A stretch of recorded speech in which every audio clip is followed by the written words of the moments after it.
예, 오늘 보실 말씀은 시편입니다. 시편 107편 1절에서 9절까지 말씀을 저랑 한 절씩 같이 교독을 하시겠습니다.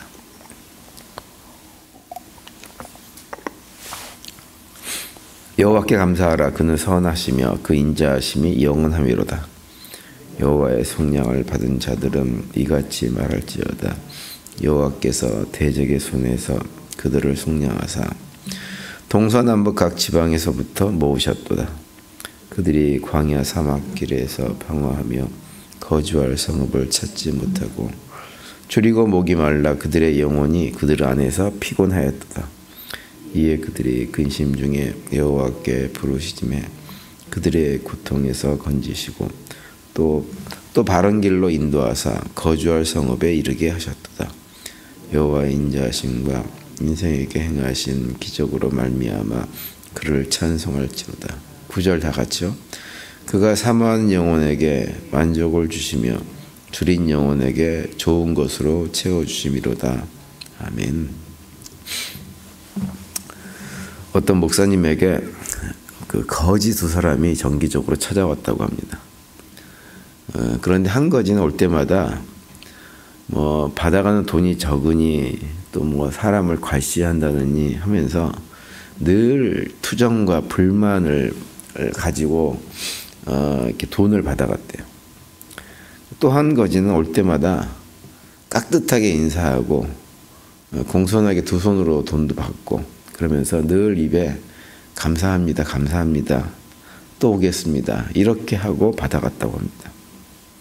그런데 그 목사님이 항상 어떤 생각이 들었냐면 감사합니다라고 말하는 거지를 더 귀하게 보여서 늘 그에게 더 많은 이렇게 돈을 주는 경우가 많았다는 거예요. 그런데 이제 어느 날 그걸 알았는지 어쨌는지 모르지만 그 불평하는 거지가 찾아와가지고 사모함과 시비를 엎어가지고는 교회에서 행패를 부리고 막 싸우고 막 난리가 났다는 거예요. 그래서 목사님이 이제 불렀다가 조용히 타르면서 하신 얘기가 세상에 얻어먹는 거지가 여럿 있지만 매번 올 때마다 그렇게 당신처럼 불평만 거지 내가 처음 봤다고 그러시면서 이제 그 올 때마다 감사하는 다른 거지 얘기를 해주면서 당신도 좀 그러라고 그게 당신한테 복이 된다고 이렇게 설명을 하고 보냈다는 거예요. 그 목사님의 경험처럼 거지도 감사하는 마음으로 이렇게 받아가며 주는 사람이 기분이 좋습니다. 우리가 이제 길거리 가다가 이렇게 홈리스들 만나는 경우에 있다고 요즘은 사실은 그게 좀 힘든 것이 현찰을 가지고 다니지 않으니까 줄 수가 없어요. 옛날에는 이제 현찰 가지고 다닐 때는 자주 이렇게 주거든요. 주면 그걸 감사하게 받는 친구들이 있습니다. 그러면 왠지 기분이 주는 사람도 기분이 좋습니다. 저희들이 자식들한테 용돈이나 선물을 줄 때도 마찬가지죠.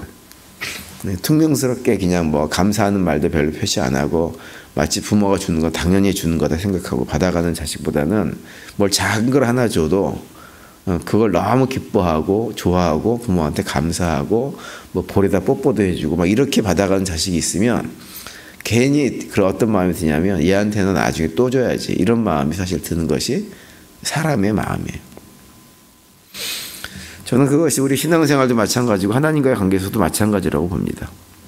그러니까 감사로 하나님께 제사를 드리는 사람들, 그 사람들이 어떤 사람들이냐?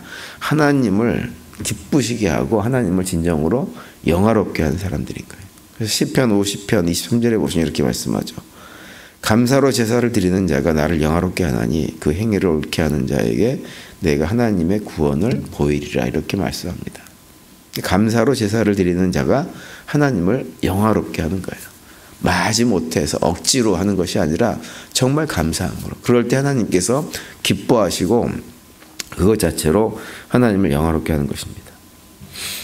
그리고 또 데살로니가전서 5장 16절 이하에 보면 이렇게 말씀하고 있죠. 우리가 너무나 잘 아는 말씀. 항상 기뻐하라.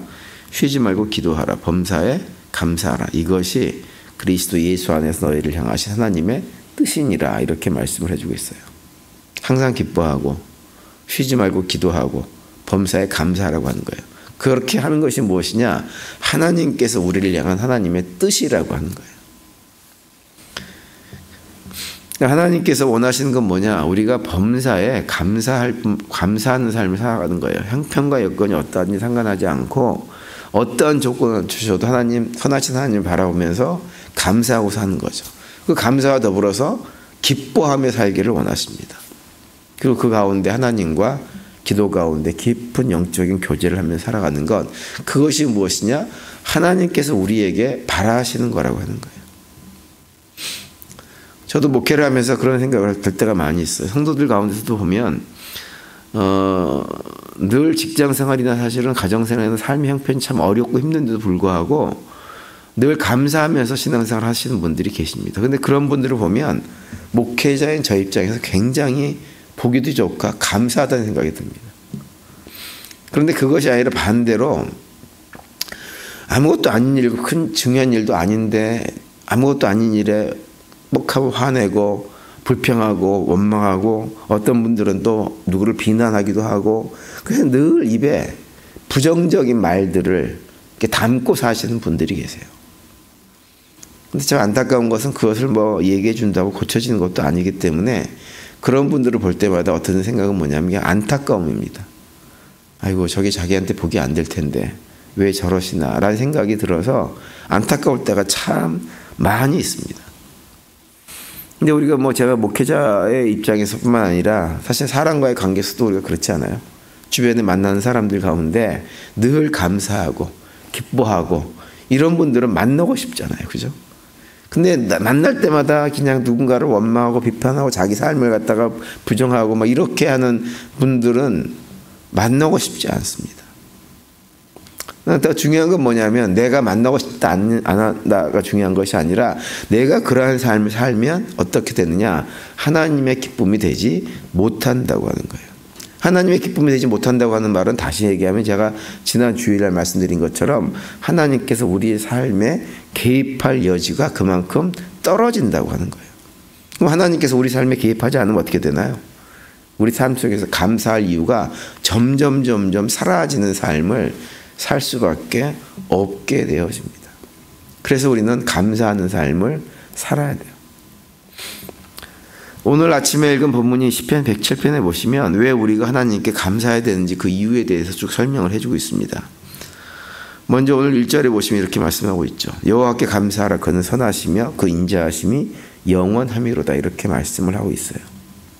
시편 기자는 우리가 왜 하나님께 감사해야 되느냐? 첫 번째 이유로 여호와는 선하신 분이고 그 인자하심이 영원하기 때문이에요.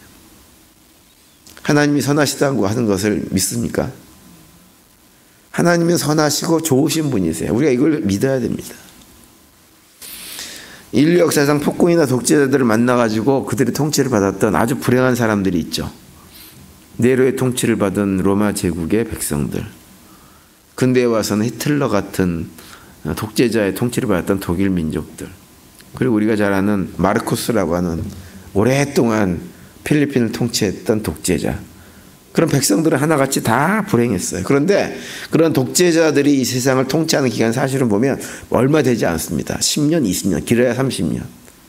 근데 하나님은 영원하신 분이세요. 하나님의 시간은 영원하세요. 그분은 영원토록 우리를 통치하시는 분인데 만약에 그분이 폭군이 되어져 가지고 독재자들처럼 우리에게 악하고 부정하고 폭력과 무력으로 우리를 다스리신 분이라고 한다면 우리는 살지 못합니다.